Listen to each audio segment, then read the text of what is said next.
പ്രത്യേകിച്ചിട്ടൊരു റീസണും ഇല്ല, വെറുതെ ഒരു ഗിഫ്റ്റ് കൊടുക്കണം. അപ്പോൾ ഒരൊറ്റ ഡിമാൻഡേ ഉള്ളൂ, ആൾക്ക് യൂസ്ഫുള്ളായിട്ടുള്ളത് അതിലുണ്ടാകണം. അപ്പോൾ നമ്മൾ ഇന്ന് സെറ്റാക്കാൻ പോകുന്ന ഹാമ്പർ നോക്കിയാലോ. ഇതിൽ മെയിനായിട്ട് ബ്രീത്തിങ് ടെഡി വെച്ചിട്ടുണ്ട്. അതുപോലെ തന്നെ ആളുടെ ഗേൾഫ്രണ്ട് ഒരു ചോക്ലേറ്റ് പ്രേമി ആയതുകൊണ്ട് തന്നെ കുറച്ചധികം ചോക്ലേറ്റ് വെച്ച് കൊടുക്കുന്നുണ്ട്.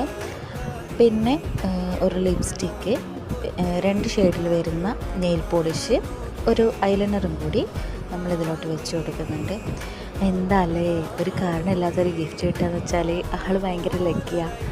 അതുപോലെ തന്നെ 2 ഫ്ലോറലിൻ്റെ ഹെയർ ക്ലിപ്സും കൂടി ആഡ് ചെയ്ത് കൊടുക്കുന്നുണ്ട്. പിന്നെ ഒരു ഇയറിങ്സും അതുപോലെ തന്നെ പൊട്ടും കൂടെ നമ്മൾ വെച്ച് കൊടുക്കുന്നുണ്ട്. അപ്പോൾ നമ്മുടെ ഹാമ്പറിൻ്റെ ഫൈനൽ ലുക്ക് ആയിട്ടുണ്ട്.